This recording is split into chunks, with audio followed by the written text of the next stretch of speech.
അല്ല കുഞ്ഞുമക്കളെ, ഈ ഗതി ആർക്കും വരാതിരിക്കട്ടെ എന്ന് ആദ്യമായിട്ട് പ്രാർത്ഥിക്കാം. നമുക്കൊരു സന്തോഷമാണ് കല്യാണം എന്ന് പറയുന്നത് അല്ലേ.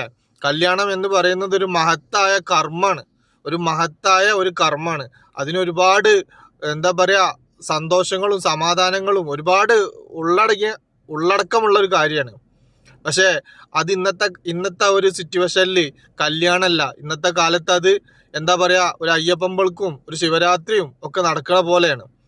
എന്തിനാ പറയണെന്ന് അറിയോ? എൻ്റെ ഒരു കൂട്ടുകാരൻ ഇവിടുന്ന് നാട്ടിലേക്ക് കല്യാണം കൂടാൻ വേണ്ടി പോയതാ. അവൻ്റെ എളിമാൻ്റെ മോളെ കല്യാണമായിരുന്നു. അങ്ങനെ കല്യാണത്തിൻ്റെ അന്ന് പുതിയാപ്പിള വരുന്ന സമയത്ത് ഈ മണ്ഡപത്തിൽ ഈ പിള്ളേരൊക്കെ കൂടി എന്ത് ചെയ്ത്, ഒരു സ്പ്രേ ഉണ്ടല്ലോ, ആ സ്പ്രേ അടിച്ച്. എന്തിനു പറയണ്, അതിൽ അവൻ്റെ എളിമാൻ്റെ ഒരു പേരക്കുട്ടി ഉണ്ടായിരുന്നു, ഒരു ചെറിയ പയ്യനാണെന്ന് പറഞ്ഞു. എത്ര വയസ്സായിട്ടുള്ളൂ എന്ന് പറഞ്ഞു.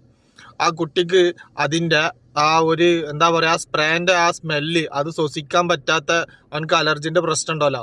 പക്ഷെ അതൊന്നും ആർക്കും അറിയില്ലല്ലോ. ഈ വന്നൊരു വളരെ സന്തോഷത്തിൽ ആഹ്ലാദിച്ചുകൊണ്ട് ഇതങ്ങോട്ട് അടിച്ച് ആ ഓഡിറ്റോറിയത്തിൽ ഫുള്ളായിട്ട് ഇതിൻ്റെ ആ ഒരു സ്മെല്ലാണ്ട് ഇതായി. പിന്നെ ഈ അടച്ചിട്ടതുമല്ല, AC റൂമൊക്കെ ആകുമ്പോൾ അങ്ങനെ തന്നെയല്ലേ സംഭവിക്കുക. എന്തിനു പറഞ്ഞു, ആ കുട്ടിക്ക് അസ്വസ്ഥതായി. ഇവർ പെട്ടെന്ന് ആരും ഈ ആഹ്ലാദത്തിൻ്റെ ഇടയിൽ ഇതാരും ശ്രദ്ധിച്ചില്ല. ഈ കുട്ടി കുഴഞ്ഞു വീണതിന് ശേഷമാണ് എല്ലാവരും കാണുന്നത്. അങ്ങനെ പെട്ടെന്ന് ഹോസ്പിറ്റലിൽ എത്തിച്ചപ്പോത്തിന് എന്തായി, തലയിൻ്റെ ബ്രെയിനിലേക്കൊക്കെ ഇതിൻ്റെ ആ ഒരു ഇത് കയറി ആ കുട്ടി മരണപ്പെട്ട്. ഒന്ന് ആലോചിച്ച് നോക്കാൻ നിങ്ങൾ. അതാണ് പറഞ്ഞത്, ഇന്ന് കോമാളിത്തരാണ് കാണിക്കുന്നത്, ഒരു വളരെ കോമാളിത്തരാണ്. ഇതൊക്കെ തന്നെ ഒരു എന്താ പറയുക, പല രോഗങ്ങളും പല അസുഖങ്ങളുള്ള ആൾക്കാരുണ്ടാവും നമ്മളെ നാട്ടിൽ. ഇതൊന്നും ശ്രദ്ധിക്കാതെ അങ്ങോട്ട് ആഹ്ലാദിക്കും.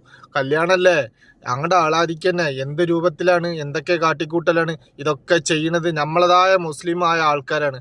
അന്യജാതിക്കാരതൊന്നും നോക്കണം നിങ്ങൾ. കല്യാണങ്ങളും കാര്യങ്ങളൊക്കെ അവരതുണ്ടോ ഇങ്ങനെയൊന്നും അന്ന് അന്വേഷിച്ച് നോക്കണം. അല്ലെങ്കിൽ അവരെ കല്യാണത്തിന് പങ്കെടുക്കണം, നിങ്ങളൊന്നതൊന്നും മനസ്സിലാക്കണം.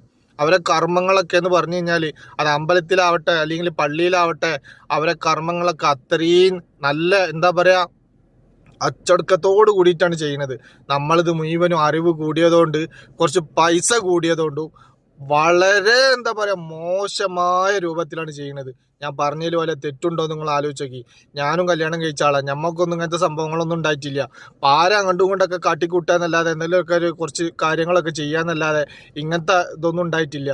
എന്താ പറയുക, റോഡ് ബ്ലോക്കാക്കലും ഇതൊക്കെ നിൽക്കും. നിങ്ങൾ സബൂറാക്കി കുറച്ച് കാലം കഴിയുമ്പോൾ ഇതൊക്കെ നിൽക്കും. കുറച്ച് പൈസൻ്റെ അഹംഭാവമുണ്ട്. ഈ പ്രവാസ ലോകത്തുള്ള ഈ പണം ഒന്നാണ്ട് ബന്ധമായി കഴിഞ്ഞാൽ നിങ്ങൾക്കൊക്കെ പഠിക്കും. അത് വരെ ഉണ്ടാവുള്ളൂ. അല്ല നാട്ടിലത്തെ പണം കൊണ്ടല്ല ഇതൊന്നും ചെയ്യുന്നത്. ഈ പ്രവാസ ലോകത്ത് ഈ വയർപ്പൊഴിക്കണ പൈസ കൊണ്ടാണ് ഇതൊക്കെ ചെയ്യണമെന്നുള്ളത് 90% ഉറപ്പാണ്. അതൊക്കെ നിങ്ങൾ സബൂറാക്കി വെയിറ്റ് ചെയ്യും. ഒരു കുറച്ച്